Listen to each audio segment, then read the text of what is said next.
Don't get in my way for this episode, or you're going in the grinder.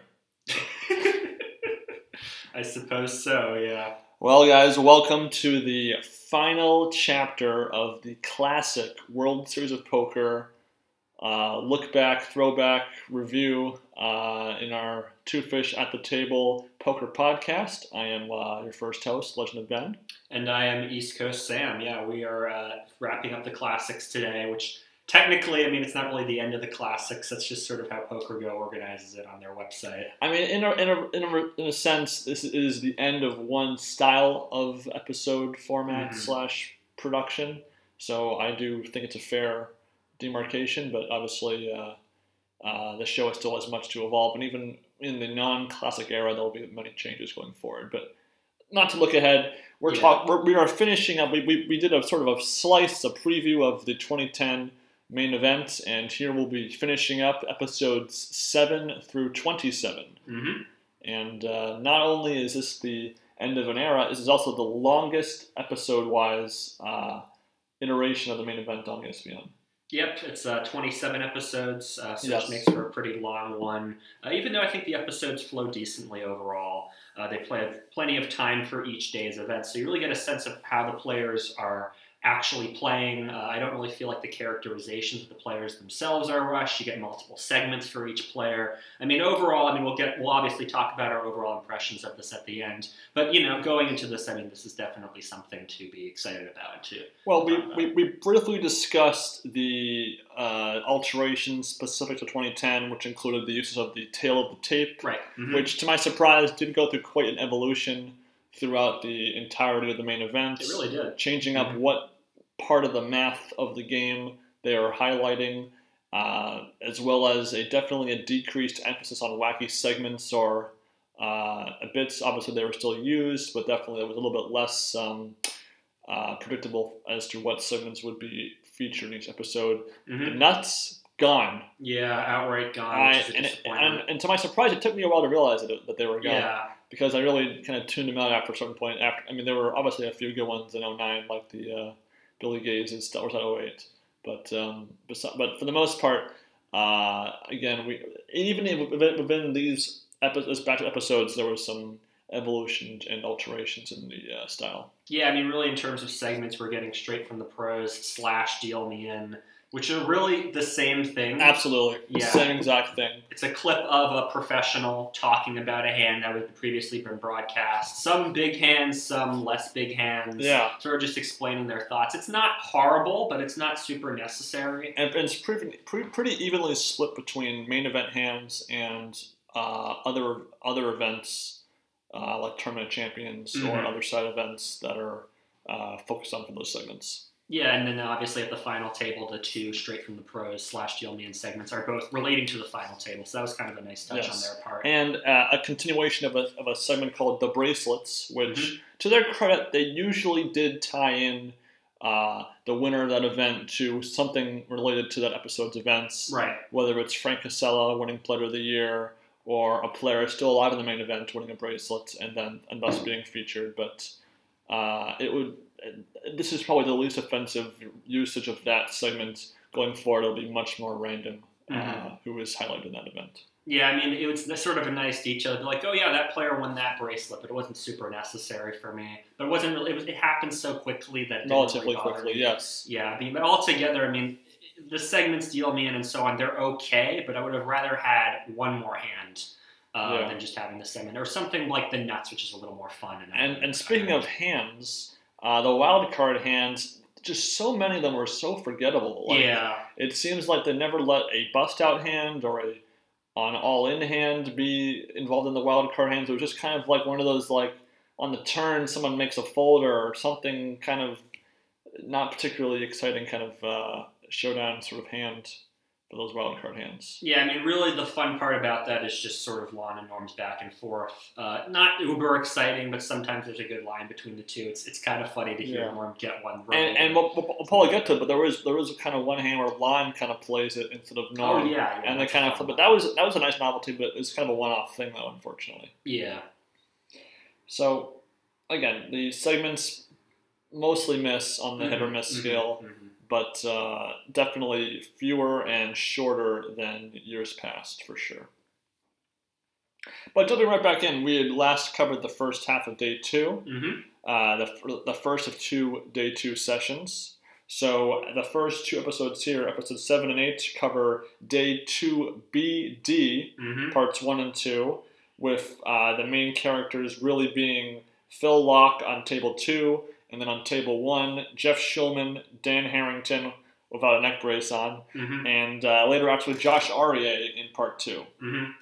And I have to say that, these episodes pretty, for the most part, forgettable. I mean, it's amusing to have Aryeh and Harrington be together because they were 2004 main event final table 3rd and 4th place finishers. So that was kind of, amusing.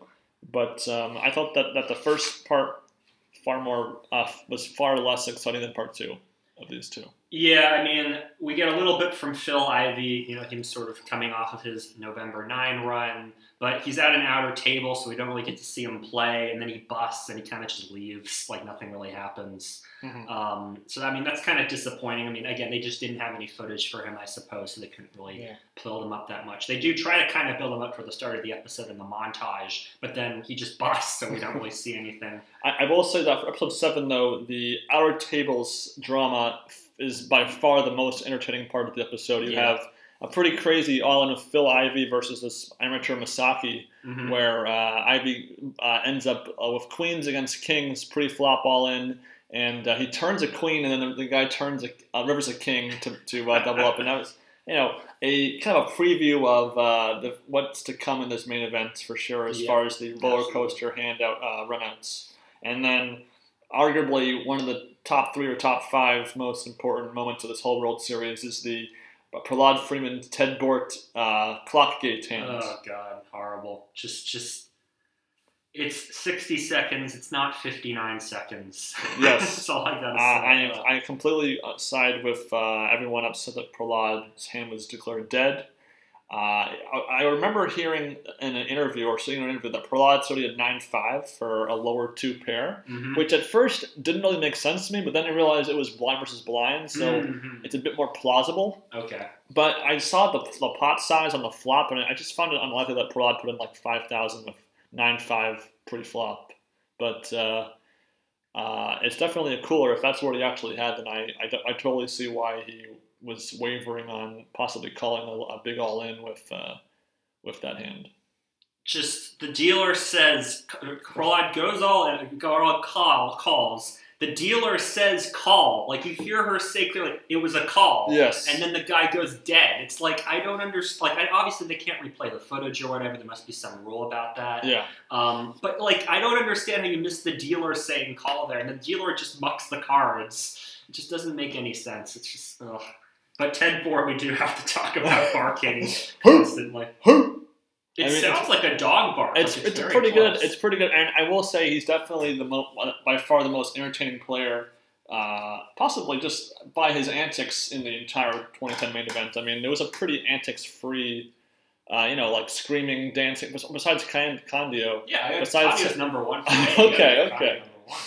That's fair. I mean, they actually show a replay of the footage of Prahlad calling. Obviously, it's sort of, Norman Lawn sort of acting as if it's like a football game replay, even though it's not official for anybody besides this production. Yeah, they put a clock up on the screen like a shot clock in a game or something. It's funny. Yeah. I mean, it's definitely entertaining stuff.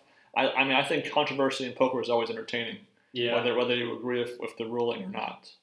Yeah, that is true. Yeah, it adds a little bit more to the game. But to kind of counterbalance the negativity towards Prahlad, we do see him talking about his free throw record. Yes, 23 in 1 minute, and I think this kind of highlights a thing that a lot of the interviews. I actually really enjoyed a lot of the interviews. Yeah, me too. In this main event. We talked about a couple of them in the last episode, and there's definitely some good ones in this one that we'll get to. But that was kind of a fun little, because world records are kind of one of those things kind of fun to see. Yeah, he made a bunch of, what was it, like 23 23 in 1 minute. Wow, that's impressive. Which I'm sure has been broken since because Prahlad's no professional, but still, that's pretty cool if you ask me. Yep, and then to end this episode, Darvin Moon, the Moon Man himself, rest in peace, busts. And as he's walking out of the venue, he says to his wife, "At least the pressure's off, honey," which I think is a great quote. Yeah. Oh, can I just have a quick side note here? They talk about the aggression factor. Oh, yeah, yes. What does that even mean?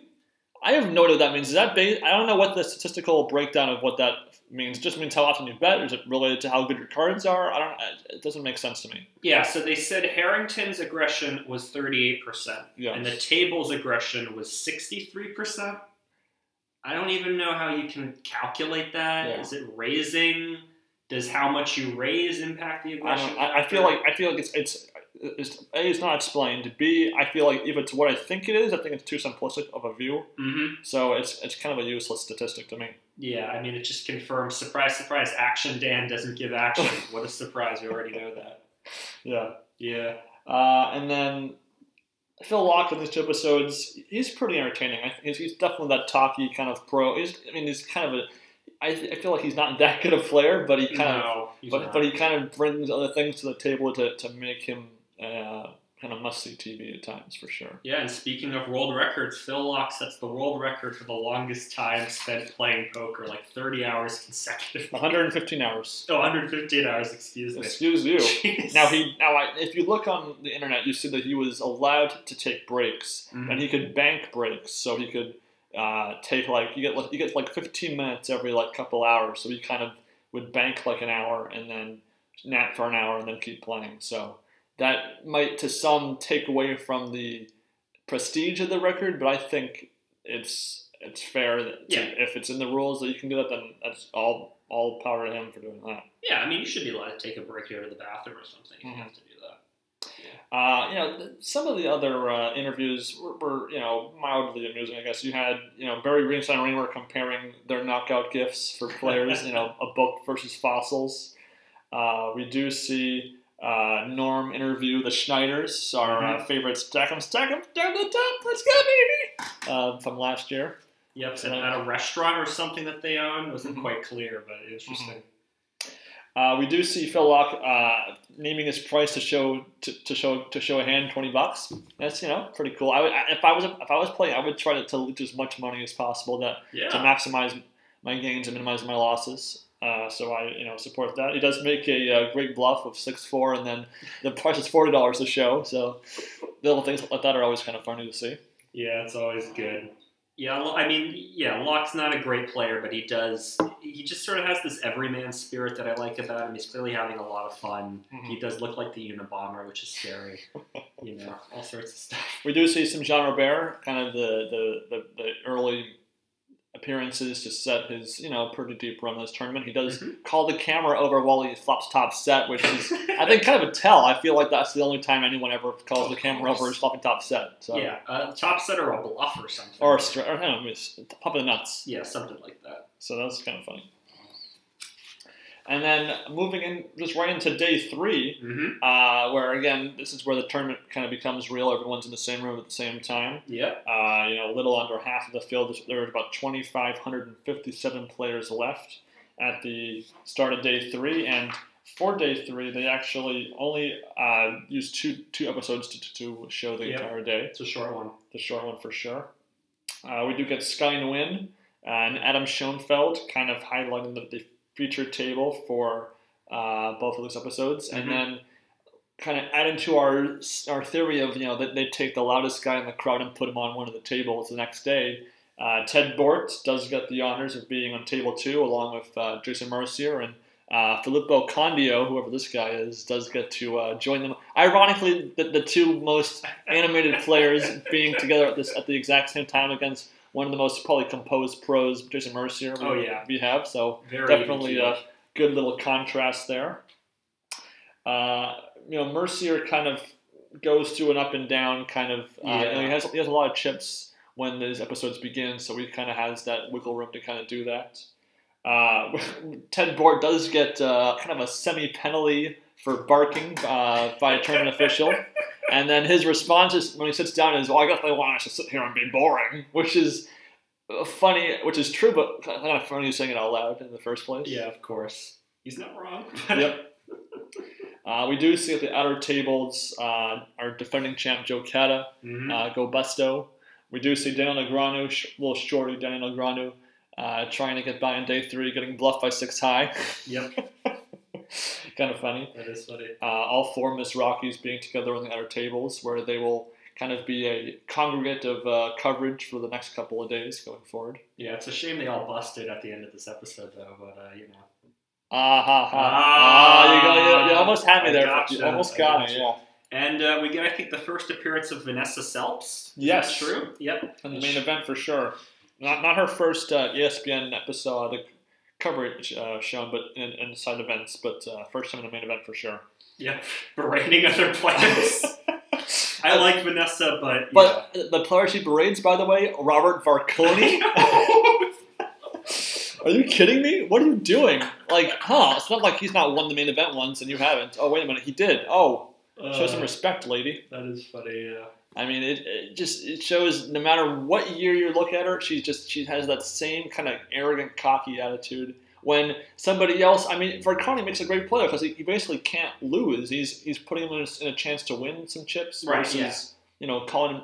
When you want to put someone in a position where they have to call a chop. Right, exactly. That's kind of ideal poker, really. Yeah. So I mean, she put pressure there. I know, and so she's pissed that she made the right choice and yet didn't get the reward for it. Yeah, but I would really say the star of the show, Scotty won. I know. Honestly, I think the Buckner Sylvester rivalry had some talky Buckner against Sylvester. I don't know. I think that was kind of fun. Yeah, Buckner was kind of fun, but on the outer tables. I don't know. I just think Scotty asking Adam Schoenfeld if he has kids and stuff. I just think that stuff's funny. We do get a Scotty baby montage, which has more meaning to me, given I was on the receiving end of one of them last month. You are truly blessed. If only. Yes. We do see Bort, going on a bit of a winning streak. He hits a good number of hands, and Candio hits this miraculous 2-outer on the river to bust aces, and winning in a 700,000 chip pot, which, remember, the blinds at this point, 600, 1,200, 800, 1,600, that is a monster stack. Yep. I would take that stack on day 4, and this is day 3. Day 5, I'd take that on day 5. I mean, insane. Yeah. That's the first of many. A running motif through the rest of the event. Absolutely. I like Filippo, and he made a lot of plays later on that we'll talk about that where I think are commendable, but yeah, he got lucky. So the tail of the tape usage in these episodes mixes things up now. Instead of its win percentage, it goes to win-loss. So as in how many hands they won, how many hands they lost, and that also can include pre-flop and post-flop. Yeah, it's really interesting to see how players... So they mixed it up a little bit, which I guess was needed because it was not really particularly useful early on in how it was used for day 1 and day 2, for example. Yeah, it's interesting to see just how many players dominate pre-flop and then post-flop. It's like 2-1 they lose post-flop. Yeah. Like it happens with a lot of different players. And especially you imagine the pot sizes would be much bigger post-flop. So even if you win a few blinds pre-flop, you lose one medium to big size pot that takes all those ones away. Yeah, that's true. They do talk about chip differentials as well, often pointing out one hand that sort of causes a player to win a lot of chips or lose a lot of chips. But yeah, it's just interesting to see all those statistics all together. So I think just going forward to day 4, really. I mean, I thought it was a passable day 3, but nothing transcendent. But definitely Bort was kind of good, but that was about it. Day 4. With a little over 1,200 players left, so still a fair ways off from the money. You'd often see a much smaller size field on day 4. Right. So the structure a little bit slower by this point. Blinds began at 1,200, 2,400, which we would normally associate nowadays with a day 3 blind level. So this is now on day 4. Episode 1 really kind of is. Narratively speaking, more of a build-up to the money. Yeah. And it actually ends 4 spots shy of the bubble, which I thought was a very odd choice. Yeah, I thought so too. For the most part, bubble episodes, or even the prelude to bubble episodes, were this is not meant to be the end point of an episode. It's meant to be kind of the middle-ish. Yeah, I mean, that lets you just build the narrative a bit better. And we watched this episode. I wasn't sure if this was going to be the bubble episode or if this was going to end before the bubble. I literally did not know. Me neither. So that was I don't know if it's better or worse. That was odd. I think you either have to stop it a little bit earlier before the money, or you have to show the money. I think stopping it with 4 left is just an odd decision, especially when the 4 bust stats aren't really that big to talk about. Or maybe you could do like a 60-minute episode instead of a 45-minute episode where you show like a special money bubble episode or something. I mean, it's possible they were just going for a consistent episode length, so that wasn't really in the cards. Especially for ESPN, you want to have defined time slots for television. But we do get Mr. Johnny Chan, who had a very strong main event showing at this point. He's at the feature table, 9th in chips, which, he really, we hadn't seen him do amazingly well in the last handful of main events. So obviously he's trying to keep the brand going. That does show the table with Mr. Brett Ritchie, who we will see here and there every now and then in the main event. Right, yeah. On table 2, we have Devin Smith. So he kind of got downgraded from headlining table 1 on day 1 down to table 2. Rest in peace, Devin Smith. Yes. Dan Harrington does show the table of him. And ironically and miraculously, Grinder and Casella both are on this table later. Which is funny because kind of the subplot of this episode is the Player of the Year race and how if Casella makes the money, Grinder is screwed, but if Casella does not make the money and Grinder wins the main event, then they share the Player of the Year title, which, given the point structure, how they have like decimals and like it seems ridiculous that could have been possible. I'm with you. Yeah, I think there should be, or you know what? They tie in points and then you do like a tiebreaker game between the two of them to decide. That would be fun. Yeah, that'd be the highest rated thing of all time. Yeah, do it. Give them each 100 big blinds. Have them go heads up. Yes, do it. And then. The field we see a large variety of characters. By this point, pretty much all the players in the outer tables we've seen in some capacity. We do see James Carroll as the chip leader, which we did see him against Phil Hamilton day 1, so that was kind of nice to see that progression of a player, an obscure new player like that on the outer tables. Yeah, he had 803K to start the day, pretty good. So of course the next episode begins 4 spots out of the money. Again, they actually swap the featured table so that table 2 becomes table 1. And then table 2, brand new, we have John Robert Ballon and some guy named John Dolan. Oh, yes. So I'm not really sure who that guy is, but he's there with Ballon. And ironically, table 1, there is some blood on table 1. Devin Smith begins that table super, super short and does actually end up making the money before busting. Frank Casella, gone. Yeah. Grinder does survive. And then Mr. Casal with 1 million chips, which, again, very impressive at this stage of the tournament. Of course. At the featured table.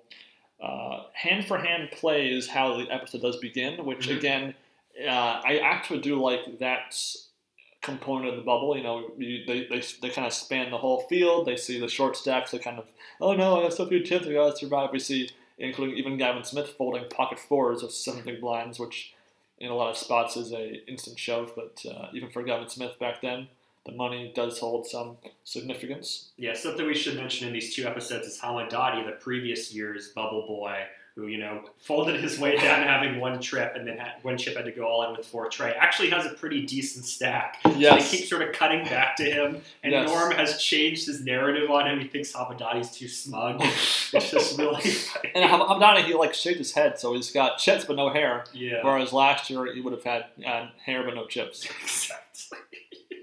And so they actually show each elimination, those final 4 eliminations before the bubble bursts, which includes aces being cracked by jacks, and then for some reason a guy shoving queens on an ace-deuce flop being called by ace-deuce.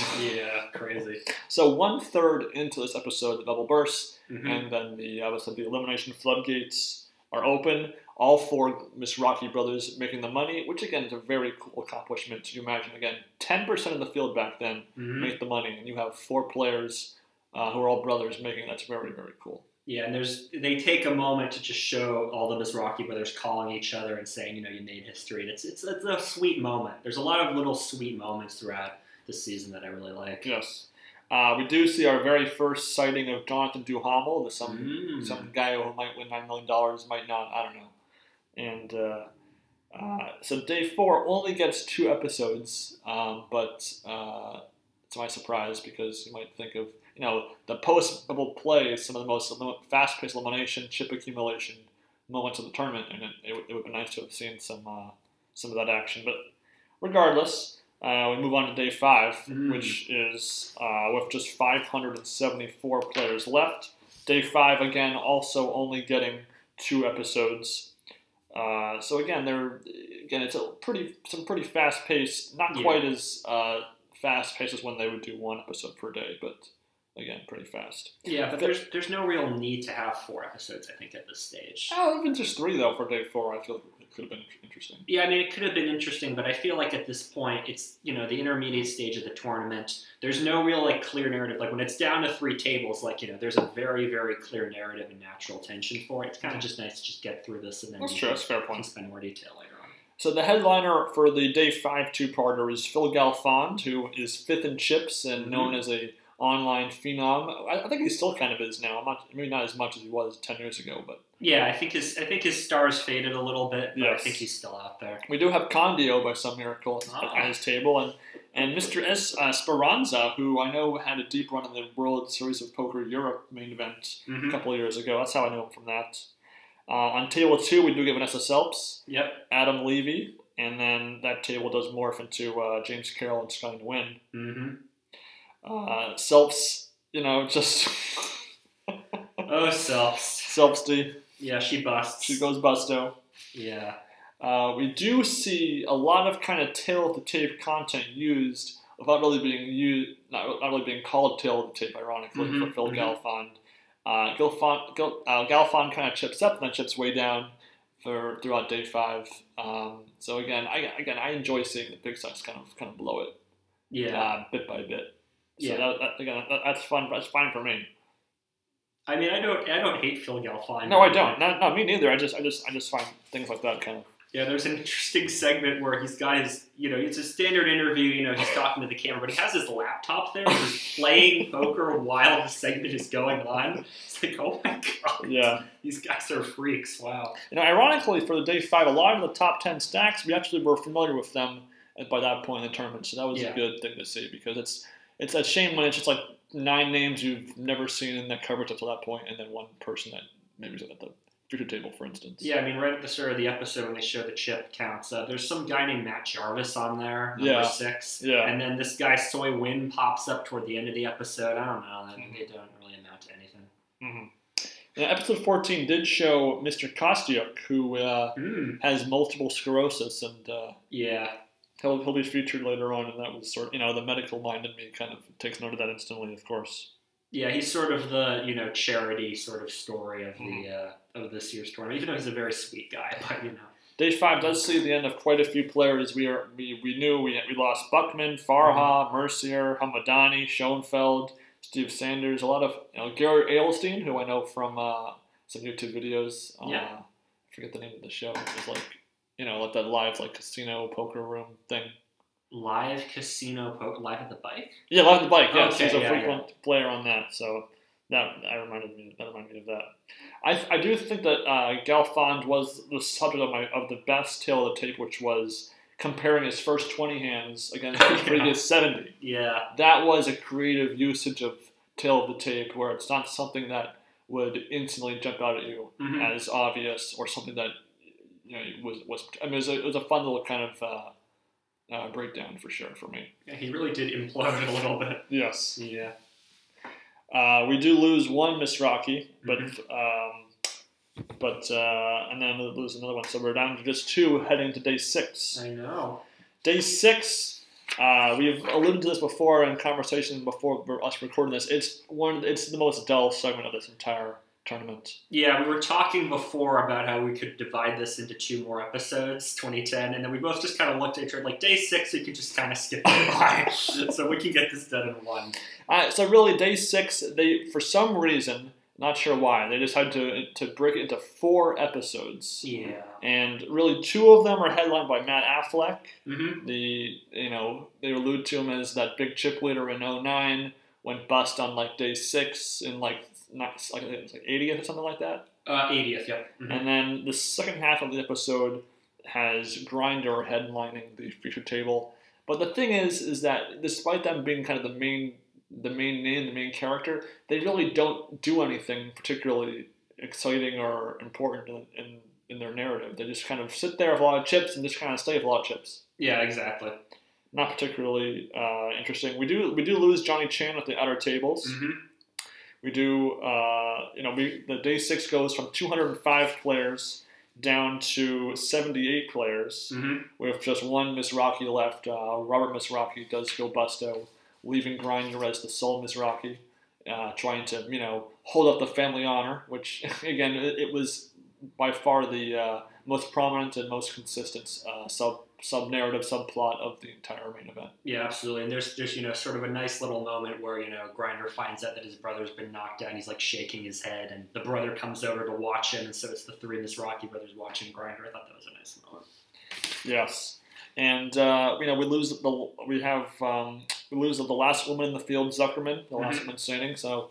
Again, not a decent run for her, obviously, but not by no means the deepest run by the last woman standing in the main event that we've seen. Yeah, and almost no narrative for her. She's just the last woman standing, and that's it. Also, in day 6, we do get some looks at some of the November Niners going forward. We do see, I think, pretty much everybody besides Jarvis has been featured, or Sentai, I think, has been featured in one point or another. So maybe not Soy Win.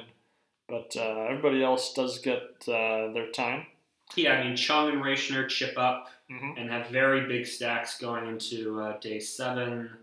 Obviously Grinder's the big focus for it. Yeah, I mean, everybody gets a moment. And we also see some of the players who make the final 3 tables, like the guy who was on Survivor. What was his name? John Rivera? No, not John Rivera. Ronnie Barda. Ronnie Barda. Yes.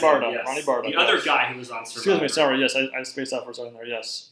I will say this, of my observations from day 6, John Raichner looks so badass with shades on. I know, right? Chewing the gum, wearing the shade, it's just badass look, I'm sorry. Yeah.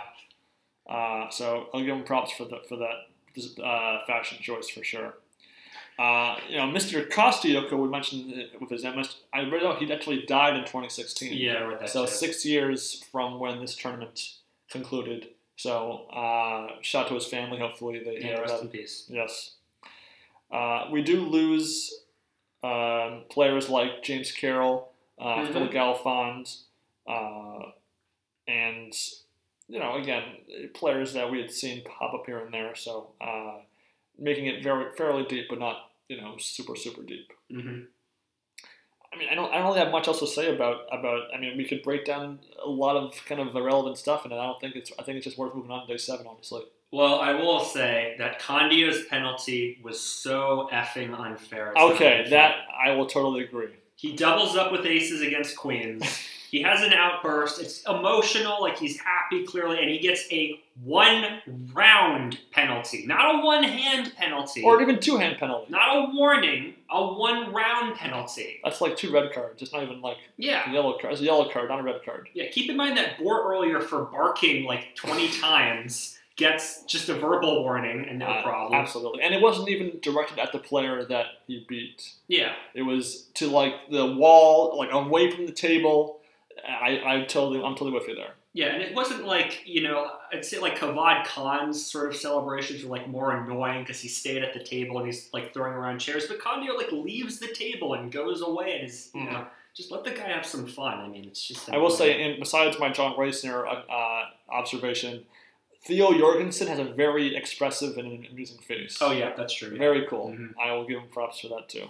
Yeah, I mean, there are a couple of, nice little segments like Raichner talking about his father who had passed away, who used to play poker with. It's just kind of nice to see sort of more human elements to these players. Yes. Yeah, but I'm I'll just cut it short. I'm agreeing with you. Day 6 is just, I mean, I usually love day 6. I thought day 6 in 09 was great. 08 was great. That was the Helmuth day 6.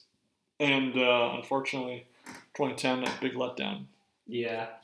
But much like day 6, day 7 is also broken down into 4 parts, taking us ultimately down from 78 players down to the final 27, which again puts means that how long that day can stretch on longer than the traditional 4 or 5 level structure can. Yeah. Jean-Robert Belland headlines the featured table on table 1, and we don't.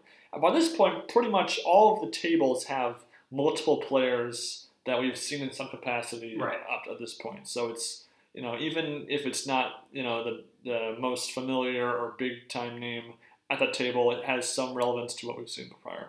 Yeah, I'm just smiling because John Robert just right at the start of this episode, he just has this line: "Today I want to get lucky. I want to get in with the worst hand, get lucky, and double up."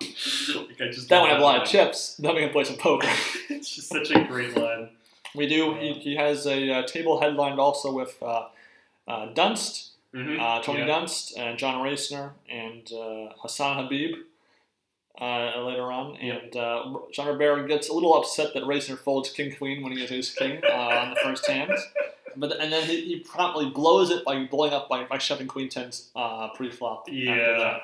Which, again, I hate the move. Yeah, 78th place for JRB, but bad play. Now in these segments here, we had some good segments actually. Actually, in the previous episode, we had Grinder discussing his IRS situation, which I thought should have been interviewed, but I thought that would have been really interesting. But then they do discuss it later on in the broadcast, so I guess it kind of makes up for it. But we do see a Theo Jorgensen, Gus Hansen boxing match story, which is very, very unusual, I gotta say. They have a 3-round boxing match, and they get like 2,500 people to show up and watch it, which is like, wow. I don't even know how to describe it. I mean, again, I think that this year had some of the best bizarre stories or interview segments of them all. Yeah, Jorgensen wins, by the way, which is funny. Yes, and so I do think that the table 2 stuff had nothing going for this episode.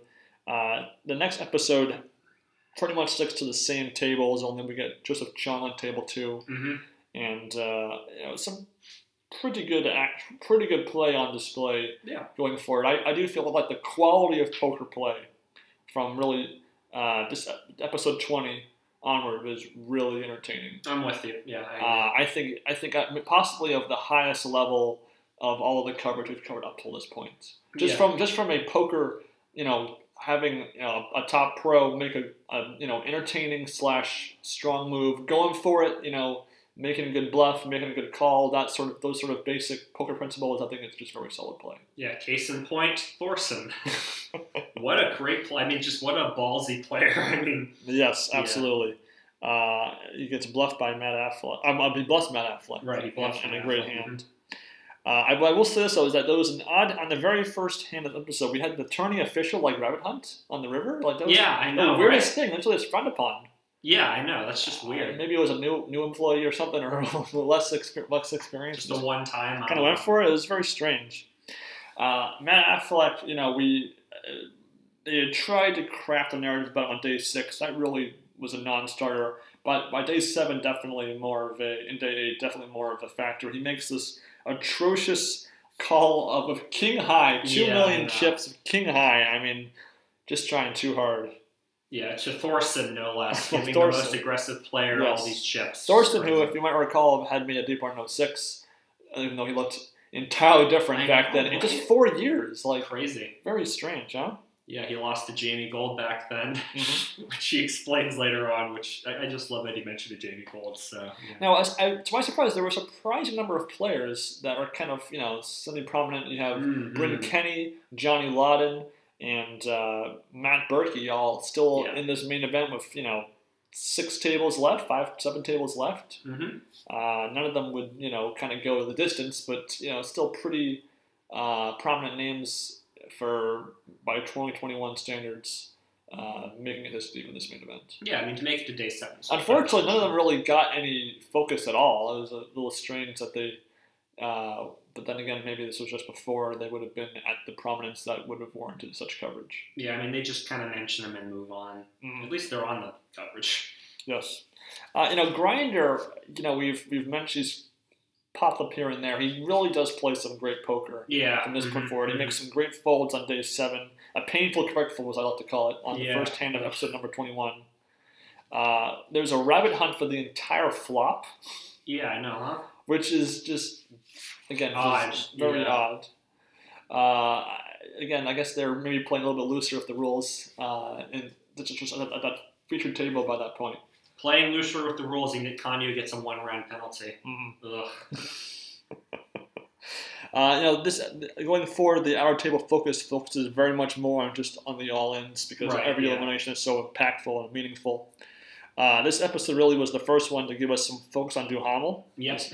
Luck box. He was pretty short stacked for the first portion of the tournament, and then obviously his rise to glory starts around this point in the tournament. Yeah, and we get a little bit more about him. How he's this adrenaline junkie, jumping off of things and stuff and shadow boxing. Yes, but he's as we mentioned, he's still relatively short even onto the end of day 7. So we don't get too much about him. We do see Theo Jorgensen pretty much hand a number 9 ticket to Soy Win on a 19 million chip pot. Just an unbelievable top pair versus nut flush draw outcome, which 19 million chips. I mean, it's insane. Just sick. Yeah. Soy Win, we do learn a little bit about how he's kind of the amateur of the group, and again, if I had been watching this for the very first time, he would have been kind of that moneymaker, archetype player in the mix. Yeah, he doesn't know about any of the terms that poker players use. Which I think is funny because I think it's just funny to say something out loud to kind of just mention it to you. Yeah, he seems like a very sweet guy too. That he's this employee, and toward the end you get to see that he brings his boss to the final table, which I think is interesting. Bringing his boss. Everyone else has their families. He's got his boss. Episode 22, the last part of day 7, and by this point, really, every player, every table is someone we've seen. Yep. Thorson kind of goes crazy to David Baker's gain. Jorgensen ends up busting despite having a monster chip lead earlier in the day, which is again kind of one of those what could have been moments for a player when you're that close to the finish line. Of course, yeah. We do see Ben Stotson having a kind of a familial connection to Lederer and Annie Duke, which is kind of a funny thing, even though they never show up for him because by this point they're basically hiding from the poker world at this point. I mean, let's be honest here. Well, wait, wasn't that 2011 or something? Yeah, it's proximity. It's like they knew it was coming. Probably they were they're hiding from the poker, but they're back, kind of. We get some amusing Johnny Lawden versus Duhamel chop pots. Lawden just keeps scraping by, chopping a pot here, chopping the pot there. It's always kind of funny that happens. Yeah. Brandon Steven wins a hand flopping a flush with Ace King against Ace Jack and King King, and then Driscoll, who's kind of salty, says you should gloat more after you win. What? That blew my mind too. Steven had a pretty composed reaction given the situation, if you ask me. Yeah, I think so. I mean, a little ridiculous. Yeah, that's crossing the line when he said Steven didn't do anything wrong. That's just sick. This episode kind of is the point where every single elimination is sort of featured, which is, I enjoyed that part of the broadcast where you see, it becomes more real when you see every single elimination. Yeah, of course. Versus just this guy got 60th. 2 minutes later, you got 50th. Wait, what? And I did like the chip chart that they showed, which was a visual depiction of Grinder's chip stack throughout the day, kind of up and down, up and down, up and up and down. So that was kind of cool too. Yep, and Norms says that the chart reflects his marriage. I thought it was pretty good. Yeah, absolutely. So I will say that the table 1 action was actually very good on day 7. Yeah, I think it makes up for day 6? It almost does. I mean, 4% is a long time to make up for, but. Definitely some of the best Table 1 poker action in the 100+ episodes we've covered so far. Everybody did pretty well. I mean, Kandio pulls off a couple good bluffs. Yeah, I mean, everybody, I think. Well, if the play was good, also who they focused on was some good plays. It wasn't just some random schmoes that we hadn't heard of. Right, exactly.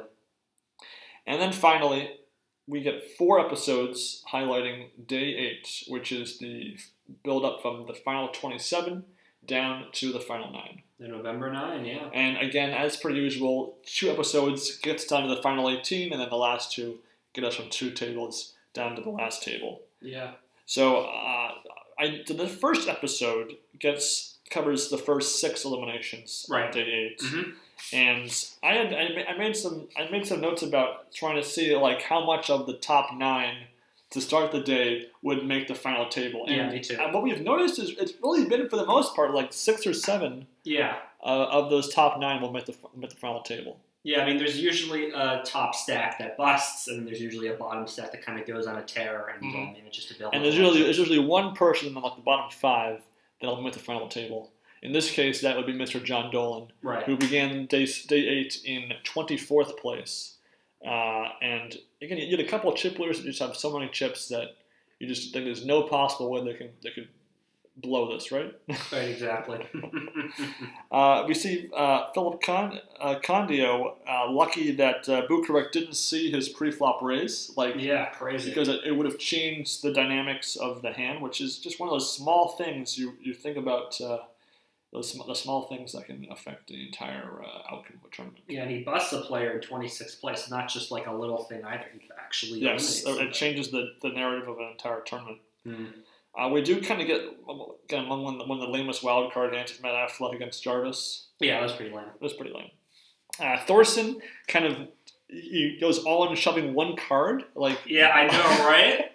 What a boss. And it ends up working. He gets, I think it was Racer to fold Ace King. It's the strangest thing I've ever seen. And Racer's like, didn't you only look at one card? He's like, no. And then Thorson ends up blowing it, shoving in Jack 10 suited. Yep. I just don't understand. I mean, he went for the squeeze play of like a 4-bet with Jack 10. It's like, just no. Wait for a better spot.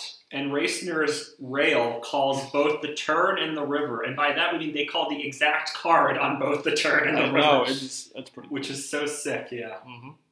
And it kind of makes the one-card poker being a theme for the episode, ironically. We do get some Dolan River Magic, which, again, if you're beginning in 24th, you're going to have to... you're going to have to get there, yeah. River Magic, yes. And then Pisano ends up sort of giving Duhamel that second kind of jolt to the stack. He gets hands on basically 10 million chips to get him to 21 million. As well as, so on table 3, so again, on day 8, there's 3 tables. And so table 1, table 2, and the outer table is really table 3. Right. We get the fastest call in history of the main event. We get Soyden being called by Dewey Lay. The snappiest of snap calls in snap call history. Again, always kind of funny to me. Soul read, yeah.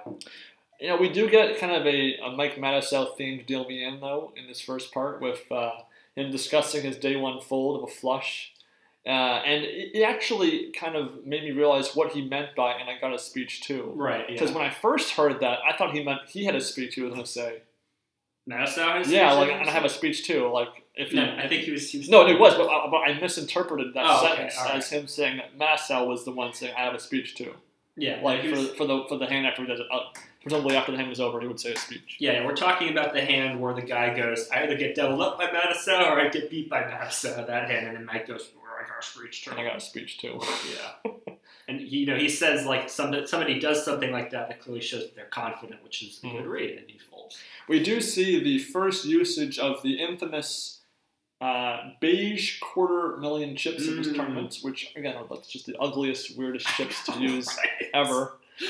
Make them yellow. Don't make them beige. Beige is just, I don't know. It's kind of fancy-ish. I don't know, right? It's like desert sand. It's just weird. I love the final 3 tables of the main event. Yeah, well, obviously. I don't think this is an okay episode. It wasn't great, but I do think the next couple of ones are a little bit stronger. So the next part gets us down to the final 2 tables. We do have, pretty much all of the number 9 at this point we're seeing pretty regularly in each episode. Yep. Of the top 9 at this point, 7 make the final table. Yeah, which of course means 2 of the top 9 won't make the final table. Yeah, Chung at this point is the chip leader with 25 million. Duhamel's at 21. Dolan is 18th of 19 players left right now. Crazy. Yep. Whenever I watch some of the last couple of episodes of the main event, I can follow along on the website's blog of the hand, in order, and I can kind of see that sometimes they'll show some hands out of order, which again kind of odd to me why they would do that when there's only 3 tables left, you just show them in order. Yeah. But I do. So the infamous Joseph Chong Condio hand is again one of those top 5 most important hands. But I'm not referring to the all-in one. I'm referring to the pump fake call, forced to call, and then call off on the river hand. So there's a great hand where Condio has 2 queens. Chong flops a set with 2 9s. Chong makes a raise on the turn. Condio has the million in his hand. He kind of reaches in. The chips are in his hand the whole time. They never touch the table. He kind of puts it in like on a hook and then like takes it back and then tries to fold. And then of course the tournament official comes in saying he must call. And then Chong makes a big bet in the river and Condio still calls it. It's just lying about saying he rivered a set. That's on the river. Sit on the river, set of 4s. Yeah, like he would call that with pocket 4s. Yeah. Trying to save face. I mean, it was just disgusting. Yeah, and by forward motion, he like extends his whole arm out. Like it's like a foot out from the rest of his stack. And then he checks. He's just like, I'll just shrug his shoulders. I guess they're no longer following the the cut rule. Where, yes. The guy brings out his chip, brings it back, cuts half the stack. And then 18 minutes later, in real time, is the big Joseph Chong aces Condio 7-5 double up hand, where Chong basically could have won the tournament if he wins this hand. Yeah. And instead, the 26 million chip pot goes to Condio after he rivers a straight, and he has one of the most spasmodic, like bipolar, crazy celebrations of all time. Like this puts Havad Khan to shame. Yeah, like you see him right before he does that. He's on the rail. He has this like puppy dog look in his face. Not really, just miserable. It's just like miserable, like just like shoot me now, like look. And I love it when he calls all and he like stands up and he looks like very confident. And he sees the cards and he's like, nice hand, just sulks away. And then he just I don't even know if I could replicate what his screen. But making this hand even more entertaining than it already was perhaps my favorite Long and Norm moment of the whole season, where Condio has the aces, and then Norm asks Lon, what's the second best starting hand? Lon goes, the other 2 aces? Oh, I never thought of that. It just felt like such an organic sounding moment. Right? It felt like an ad-lib, yeah. Yeah. It was good. So that pot propels Condio to his number 9 spot, essentially, because Condio, I believe he chips down from that point onward. Yeah, he does. So he definitely kind of snuck by on that basis. Yeah, I mean, he plays pretty tight from this point onward. Mm-hmm. Even on the final table, he plays pretty tight. So Left Francois is the chip leader at this point in the tournament. Yeah. He will not make the final 9, by the way. Nope. But so that's an example of kind of that chip leader not making it. Yeah, just get a huge amount of coverage. I mean, he gets some. More towards the end, as he's sort of hanging in there. But again, we talk about how 08 was the most viral main event of all time. These 2 hands, both being in the same episode, I think elevate this episode as one of the most important of the entire batch. Yeah, just funny. Sure. Just funny if it's not important. Mm-hmm. Episode 25 and 26 are the final countdown of player eliminations to the final table. Mm-hmm. And episode 25 gets us from 18 down to 13. So again, they kind of do the as evenly as possible. Mm-hmm. I believe the entire day 8 took 14 hours. Wow. If I read my notes right, I believe that's what it was. I wasn't able to check that. So it's a very, very long day for sure. I'm sorry, 18 hours. Excuse me. 18 hours. Wow. 18-hour day. That's 9 levels, basically. That's crazy. Mm-hmm. In the very first hand, we see Clemens, whoever the hell that is, busted by Jarvis on the very first hand, bringing them down to 17 players. But I think the only thing worth discussing really here is the legendary Matt Affleck, Jonathan Duhamel hand. Yeah, I have it in bold, GG Affleck, giant text. Just so that yeah. I mean, so ironically, Matt Affleck, he lost a huge hand to Jarvis in the last episode, and then it fought his way back up into the top half of the field again. Yep. And I've seen, now they talk about this hand from Duhamel's point of view during the final table broadcast. Mm-hmm. And then I've seen a separate video that was Affleck discussing his part of the equation of that hand. So I found, I have the original broadcast version of the hand, and then both of those players' point of view on that same hand. But all I can say is, Duhamel is just an idiot. I mean, you got to be kidding me, man. I mean, he has to put Matt Affleck on complete air to even get to the turn by that point. I mean, pre-flop, Duhamel raises to $575K. Affleck pops it to $1.5 million. Okay, so that suggests a strong hand. Duhamel raises to almost $4 million, and then Affleck calls. Yes. Post-flop, Affleck leads out $5 million, and Duhamel calls. Into about $9 million. Yeah. Like $8 or $9 million pot. Now, Duhamel did have a straight draw. He did have an overpair. And so that's in that respect, when you have an overpair and a gutter, it's hard to fold that. That's true. And he had chips to spare to call it the $5 million. So I think you can somewhat defend his play up to that point. Yeah, but I'm just saying, like, when Affleck shoves with that strong action... But 15 left in the main event. You gotta just... Yeah, you have to fold there. He basically says later that he just kind of did it for... Just like, what the heck, I'll just go for it. Now, the most telling part is that he says, I call, he has 10s and 9s. Like, as if he has 10-9 there? Are you kidding me? And Affleck goes kings, right? Kings, like, that's right? What you'd figure. And ironically, both players would have been happy if they had been right about what they were saying. But they're both wrong, so they're both unhappy, I guess, because 10s and 9s gives Duhamel the most possible outs with his hand if that's what Matt Affleck had. And, of course, with kings, Duhamel would have fewer straight outs. The 8 would not help kings in that spot. Oh, God. And that 8 just, And I think there's so many important moments here. You have the Matt Affleck crying into the wall, the water bottle toss, and then return to the table after the hand. Yeah, what a classy guy. And for me, it was kind of... Because I have literally, in person, seen that very wall that he cried into when I was in Vegas. Like that entire hallway, I was there for a week. So it felt all the more real to me when I saw that moment. And just seeing just the look on his face when the river hit just the 100 to just 0, him just falling on the table. And then we have to talk about Duhamel's reaction. Just he's leaning on one hand, just sort of like just leaning. And he kind of like turns his head, smirking, closing his eyes. And then ironically, after Affleck tosses the water bottle, you see there's a shot of Duhamel like turning his head around as if he heard it, which there's no way he did. He was trying to talk about his but just the editing was kind of bizarre there. Yeah. So that is the 15th place bust out in that hand, and that gives Duhamel, the pot is 41 million chips. Duhamel had about 8 million, 9 million behind, so he's at about 50 million. Crazy at that point. So again, that's about a quarter of the chips in play, maybe a little bit less. Yeah, crazy.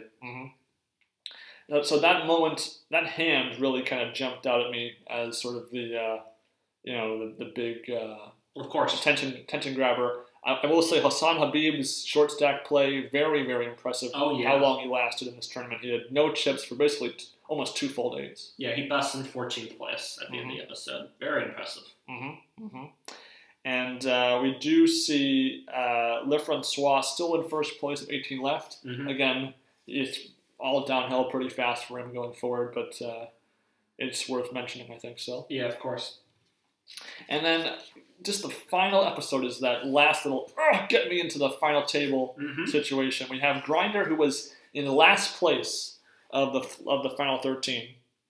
And then Duhamel on table 2. That's kind of the death table. Yeah. At this point in the tournament, and that's often the case with 2 tables left, kind of in the Joe McKeon style. With Duhamel being the big chip leader, a lot of the short stacks end up, busting on one hand when they have to shove. Yeah, I mean, there's so many short stacks, and Duhamel can just play big stack bully and just knock them all out. Adam Levy, who we know from his infamous Phil Hellmuth interactions, goes up to 12th, which is crazy to think. Very he was impressive. only a couple of spots away from the final table. We do see Brendan, Steven, and Grinder just hanging in there, super short stacked. By this point in the broadcast, they're very regularly showing us the chip counts of the entire room. Yeah, like every 5 minutes they're showing it. Yes, and with only a handful of players left, it's shown in the top 9 or 10, and then the last little bit at the end, kind of the haves and the have-nots in relation to the number 9. Yep. And then we do get Condio kind of getting screwed in the wild card hand. Yeah. Against Duhamel. The old river straight, guy rivers a flush. Yeah, that's a cooler. It sucks. And, they do actually discuss the pay jumps quite a bit because of the breakdowns of, you hang around one more spot, you win another $100,000, and that's not something that really gets mentioned too often. So I definitely took note of that. Yeah, I mean, it's a $100K pay jump, so that makes sense. And then we do have actually a pretty incredible tale of the tape here. We have, after the 11th place bust out of Le Francois, we see Duhamel's win-loss ratio during the final table bubble, which is he was 18-2, which is insane. I mean, insane for a big chip leader. I did actually take a note of when they show the final 10, so once they're all at the same table, they show the chip stacks. And I took note of the differential of how many chips they had when there's 10 left versus when there's 9 left. Yeah. And so you had Duhamel up, Dolan way up, and Reisner and Chong both way down. Yeah, I know, huh? Isn't that interesting? Those are the big four, for sure. Yeah. And then I took note of how long the final table bubble took, because they began at 11:15 p.m., and then at 4:47 a.m. is when Brandon Steven ends up busting 10th place. Wow. Jeez. So you're talking about 5.5 hours. Now, there's a break or two in there, obviously. Yeah, of course. Yeah. But so we'll call it 5 hours of play on the final table bubble. Jeez. God, I'd just be pounding coffees like, oh my And Brandon God. Steven, he does a pretty good job, but he does hang in there. He never really had any chips. He doubles up a couple times. Yeah. But unfortunately, much like Adam, my friend in the main event, busts ace king against queens. Rest in peace. And so, in total, day 8 was 18 hours long. Yikes. And I would argue, though, that Le Francois' blow-up is arguably worse of a disappointment outcome than Affleck's. Yeah. I mean, chip leader of 18 left out before the final table is just inexcusable. Yeah, and he slams the door as he's leaving. And something I took note as I was reading the blog and watching this episode was that the hands were edited to be, they looked pretty quick. Yeah. And they took them much longer. Yeah, I know. They were doing like 15 hands an hour. Wow. And so they were showing hands that were kind of bang, bang. There was a lot of tanking. Yeah, I imagine. And it was completely absent. You would never have guessed watching this episode that was the case. Yeah, I mean, I imagine that the play would slow down. Wouldn't you slow down your play going 2 tables left? We did have a music montage with the song All In of the whole entire tournament, which was kind of strange. I just, without my usual song, I'm still crying over you. I just don't feel it, you know? Tell Me Why I'm Still Crying Over You needs to be the only montage song. Bring it back for this round. And also, speaking of montages, we did see a montage of all the past 10th place finishers in the main event. Yeah. I mean, I feel bad for Steven. It's by no means the most painful 10th place finish that we will have seen. I can name a couple more off the top of my head. Yep. But I mean, again, I pretty much always enjoy these last couple of episodes. Whether objectively speaking, is it better or worse than past ones? It's at the same level, if you ask me. Mm-hmm. But any other thoughts you have on that? No, I mean, I think we can head right into the final table. So going into the final table, we have 9 players who I do feel like, for the most part, with their interviews, everyone got a couple interviews, but their stories kind of fell into the same kind of broad strokes of, I'm a player, this is how I play, it's how I got in. They didn't have too diverse of a story to them. Yeah, I mean, Wynn's the amateur. Grinder, obviously, is Grinder. Player of the Year, possibly Brothers. Besides Grinder, the other 8 stories, they all kind of blend together in a sense. Yeah, I mean, Candio is a singing Italian guy. Sentai is the most talkative of the bunch. Yeah, Sentai's a little bit more talkative, and he's in a band. Reisner had his father who passed away. Didn't one of the other players have a... It was Jarvis his father had throat cancer, right? Duhamel's the adrenaline junkie. I mean, they all kind of blur together for the most part. Yeah, and a pretty big chip distribution. We have Duhamel and Dolan having over half the chips. Crazy. And then third place had half the second place. So really, you had the 2 front runners. 4 or 5 middlings, and then 2 short stacks. And, of course, given how long the day 8 ran for, the blinds were pretty aggressive to start on the final table. Very true. So let's get to the final table broadcast, and I gotta say I like this one. Yeah, me too. And it was not only was the entertaining of the hands played, but also the start of it. It had a kind of a Monday Night Football kind of introduction to it. You had kind of like a how they introduce all the players on a game. They had a head. Their stack size and everything, all that stuff. I thought that was kind of nice. Yeah, I thought that was nice. Yeah, they do this montage right at the beginning, kind of like a player in a football game, John Smith, Taylor University, like that. They do that for each player. Yes. I thought it was sweet. Rachner shouts out his mom during his segment. I thought that was nice. Mm-hmm.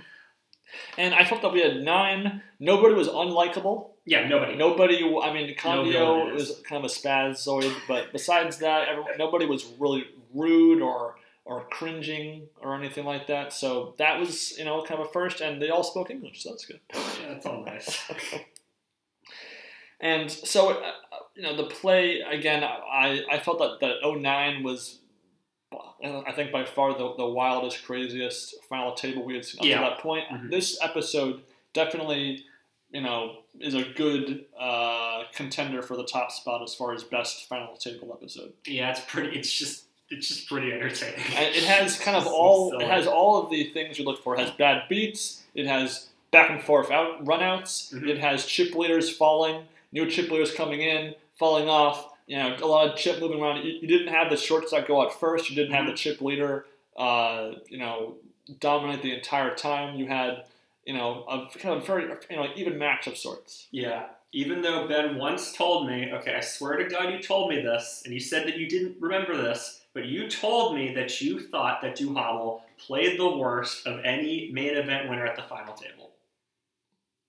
Okay, maybe I did. I distinctly recall you telling me that. Okay, maybe I did. Do you feel that opinion has any value or any weight given what we've seen? Well, the thing is about Duhamel is that he actually isn't shown very much in the first half of this broadcast. That's true, yeah. He kind of sits on his chips for a bit, I guess, and then as the field shrinks, then he gets a bit more active. But even then, he kind of just gets handed chips by Chom, and that's really kind of the majority of his run.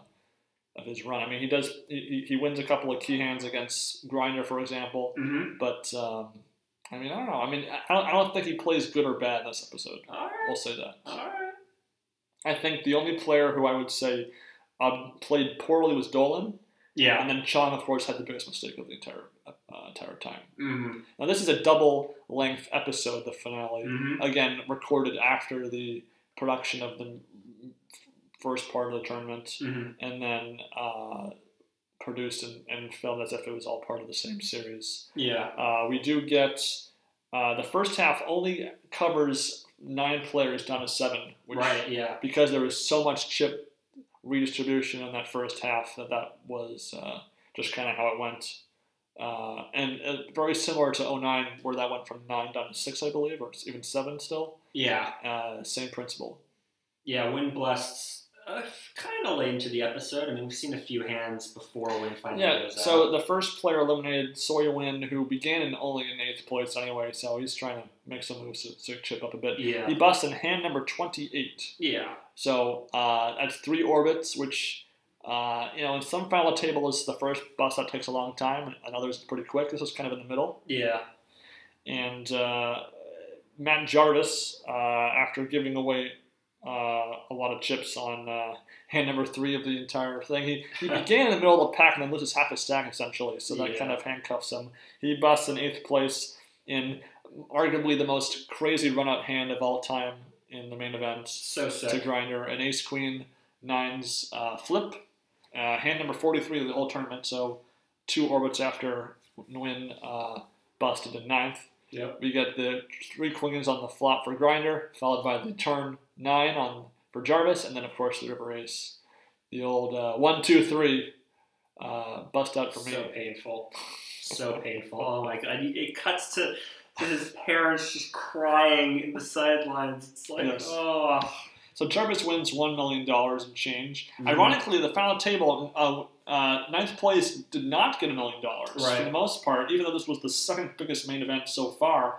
Soy Nguyen only got about $811,000. Only $800,000. I know, only. It's hard to get to that. But I will say this, the pay jumps, probably the best pay jump structure we had seen because compared to like '09, that was just bizarre.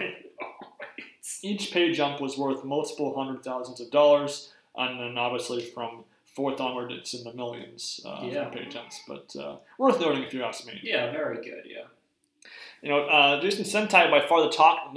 He was beginning as a short stack. He was by far the talkiest of the table, which is I guess because it has little to lose. He's already in last place, so why not have fun while you're in last? Yeah, he asked Grinder if he has any jokes. Grinder does not. He's not in the joking mood. Mm-hmm. He does kind of run into some river madness against Chong. He first dealt with on the river against Chong, and then busted Chong on the river in hand number 116. So again, a very large gap between the bust out of Jarvis and Sentai. Yep, and then Dolan bust.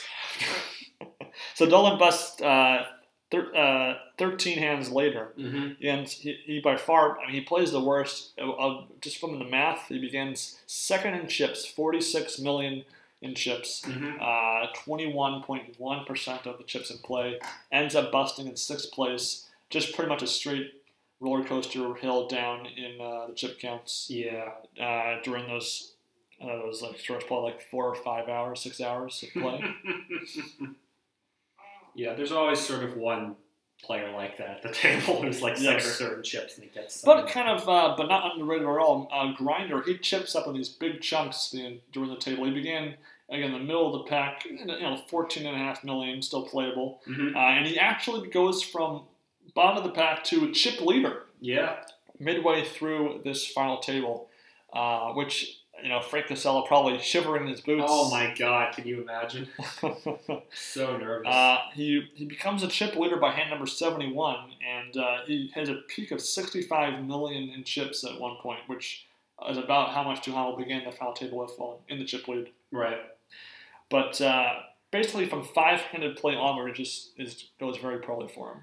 Yeah, because he busts in 5th place. Well, yes, but he ends up doubling Duhamel, losing almost about half his chips there, and then just Grinder, come on. Yeah. I mean, he did break the curse of the 7th place pro spots by getting 5th, but not quite. He got halfway. He got halfway in the final table. Yeah, Duhamel traps him, which pretty good trap that Duhamel laid, and Mizrachi bit, and that's the end of him. Yes. And now Candio, he was playing the tightest of the table. Only in a couple hands. He makes a couple of key bluffs that actually work, and he shows them. He's just he's one guy to kind of use his image against his foes. Then he obviously interpreted him as pretty tight. He began, with just 16 million. I think he gets up to like the 20, 30 million range at one point at his peak, and then he ends up busting in 4th, just 3 hands after Grinder busts. Yeah. But I gotta say, that neck sweater was just ugly as heck. Yeah. He had glasses on, he looked kind of cool, but the neck sweater, That's a bad look. And, we were so accustomed in future years to the final 3 being its own episode. But instead of that, we get potentially the nominee for the worst 6-bet all-in poker history. Yeah. Winner is Joseph Chung. Ace-7 off. And the funny thing is, if he just hit the miracle ace, we don't even care about. Yeah, Chung wins the World Series. Chung, I just feel like he was playing at the highest level of this entire group from the final 3 tables onward. Yeah, he was doing really well. If he doesn't get rivered by Candio earlier in the tournament, he probably has a huge chip lead going into the final 9, and he blew it. He blew it. I don't even know. There's no analysis here. It's a bad play. If you want to just call and see a flop, cool. That's fine. Call Duhamel's raise and see a flop. But by this point, you have the 2 front runners. You have Duhamel and Chong with 80, 90 million chips each. Racner, we haven't even mentioned his name once, actually. He's kind of the most silent, besides Candio, at this final table. He began in the upper middle of the pack and had a couple of small all-in double-ups earlier in the final table, but clearly at that point you're thinking it's a matter of how much longer Racner can hang in there before it's heads up between Chung and Duhamel. Exactly. Such a blowout. hand number 213 is that Ace-7 versus Queen's hand. And to my surprise, Chung wins 3 of the next 5 hands. Yeah, doesn't he double up? He doubles up. He wins a couple of hands, and then on hand number 219 ends up busting. In kind of, I think, in kind of a disrespectful fashion on the broadcast, because we kind of see the hand midway through. We don't even get to see the full play of that hand, which is just kind of like, come on, you have time for it, right? I mean, it's a little silly, little odd choice. I feel like one all-in bust-out always kind of gets that treatment during this part of the main event's broadcast. Very strange. I guess they just figured, he's going to lose. Kelly Kim, they did it to Kelly Kim. Right. They did it to, I think it was Eric Buckman or Saud the year prior. Yeah. And then we get, probably a candidate for the least entertaining heads-up for the main event. Last spot, Reisner versus Duhamel. Least entertaining. Yeah, I'm with you. We get just 2 hands that Reisner loses both of them, which is a disservice because they did the heads-up match of this on the next day, actually. They played for 18 hours that day, from like noon to noon to 6 a.m. or something. Something like that, yeah. And then they did the next day. They would continue the rest of the tournament. And heads-up play, to my calculations here, lasted like 43 hands. Yeah. And we only got to see 2 of them.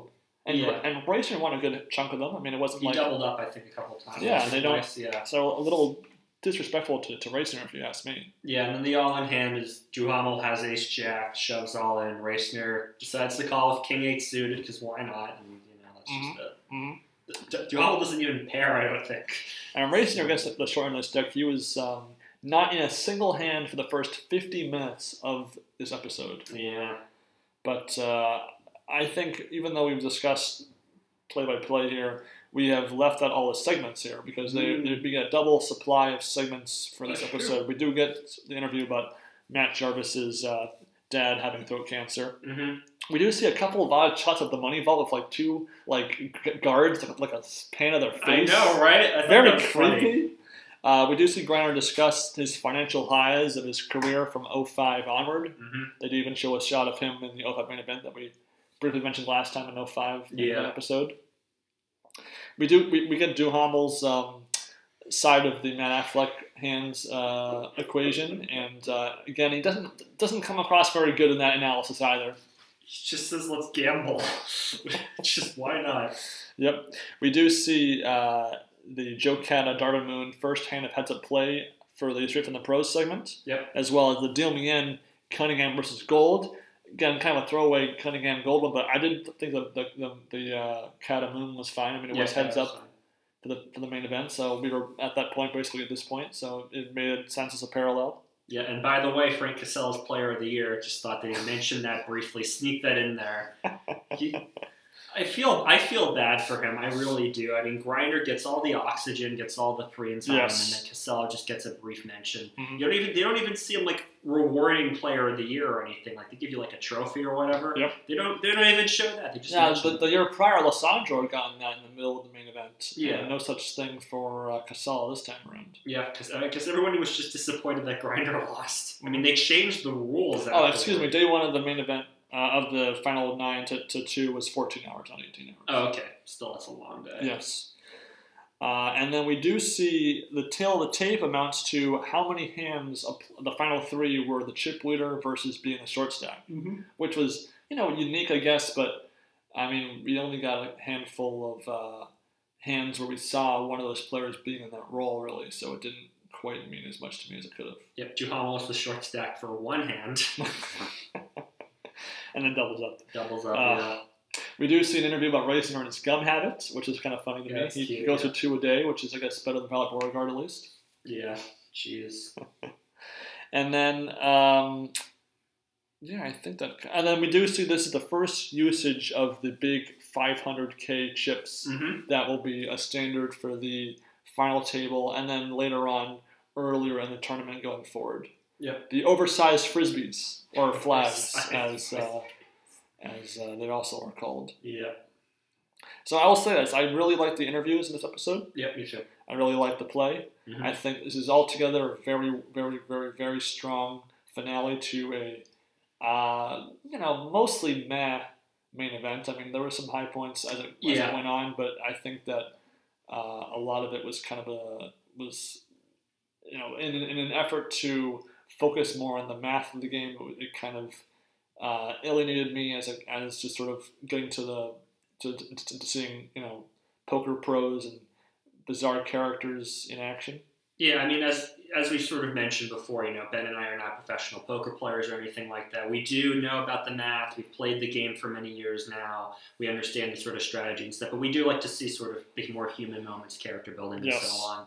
I would say, each of the 9 players, I have a sense of who they are as people. I agree. I think the most well balanced and in that respect of all the final 9s we've had. Yeah, but I would agree with you that their images, with exception of Win and Grinder, are sort of similar. They're all 20-something, poker players, all in the same age bracket. Of the final 9, 6 of them were American. Yeah. We'll get a bit more diverse number 9ers going forward for sure, but this one kind of they all kind of blend together. Yeah, I mean, it's not necessarily the fault of the coverage per se. That's just the luck of the draw that these 9 players made it to the end. Mm-hmm. And they've all had, respectable careers since. I mean, Duhamel's won 2 bracelets since. Yes. Chung's won a bracelet. Racner's won a bracelet. They're all decent players. No slight against them. It's just they're sort of what they bring to the table in terms of their presence is a little lacking. Yep. No, I'm with you there. So as far as my favorite final table ending of a main event, I mean, this is number 1 and number 2 for me. It might be number 1, honestly. You mean overall final table? Yeah, it's up there. Yeah, I mean, just the hand with with Grinder and Jarvis. Jarvis. Yes. Yeah. It's just painful. Mm-hmm. And again, it wasn't one chip leader dominating, like a Jamie Gold or a Jerry Yang kind of just running the show. You had that sort of fluid chip leader sort of situation with Grinder, Duhamel, and Chung all being a chip leader at various points. Yeah, and it's nice to have an hour and a half long to just really let this final table play out and get a sense of everything. Mm-hmm. And then, so I guess summarizing the entire 2010 main event as a whole, I mean, I wonder if maybe the producers realized that they were letting things get too big and too long. Mm-hmm. Because this is, again, we mentioned this is the longest episode-wise main event of them all. Yeah. We do have a Tale of the Tape. It won me over by the end. I really did not like its incorporation in the first one dozen episodes, and I think it got much better as time went on. I'm with you. Yeah, aggression factor just doesn't make any sense. Win-loss, that's fine. And again, they mixed it up. It wasn't the same. Yeah, of course. Mm-hmm. And they really didn't repeat after they used something. Every day they kind of had a different angle to take. Mm-hmm. And so that was a good addition, even though I don't think it ever gets used ever again. It was dropped after this main event, to my recollection. Oh, that's a shame. Mm-hmm. It's a good, easy way of conveying information. Mm-hmm. We got some great interview stories, some players that we knew and some new players that we didn't know before. Yep. We did have our handful of those sort of extreme viral crazy moments. Yeah, quite a few. So that it definitely had its fair share of that, but it did have its fair share of kind of just blah episodes too in the middle of there. I'm with you. Yeah. Day 5, day 6, but it even in the day 1 also. But the day 7, day 8 and final table was a very strong batch. Mm-hmm. So in a sense, if I was gonna recommend to somebody else watching, I would say maybe even just skip the first half of the season and then start from there. Yeah, perhaps, or watch it at 1.5x speed or something. Skip the segments. Yeah, I'd also say one other factor is like Mike Matisow, Scotty Wynn. These guys who are usually pretty personable and have a lot of big moments. We didn't really get much out of them this time around. Yeah. Now they do, last a couple of episodes each and are in the mix, so they're not. But this is kind of the end of us sort of seeing that batch of players because as we shift from the classic era to the modern era, who we will be seeing will drastically change. Yeah, I mean, the old guard was sort of not exactly falling away. I mean, again, Mike Matisow, these players are going to hang around. They're going to have, make final tables and stuff. But we are sort of seeing poker change from this sort of old guard into a newer online guard as exemplified by Phil Galfond and other players. And on that note of online, obviously the entire poker world itself will go through dramatic changes by the time the next main event rolls around. Ooh, boy, you could say that again. That's an understatement. But we'll go through all of that in our next episode for sure. Yeah, absolutely.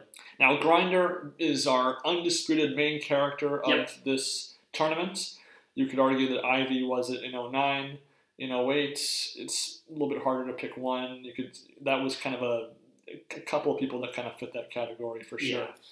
But with Grinder being that, I enjoyed having him be that main character, not only because of the Player of the Year angle, but because of his brothers being a major part of that narrative to start off with. Mm-hmm. So that took some of the pressure off it being so heavily focused on one person. Yeah, that's true.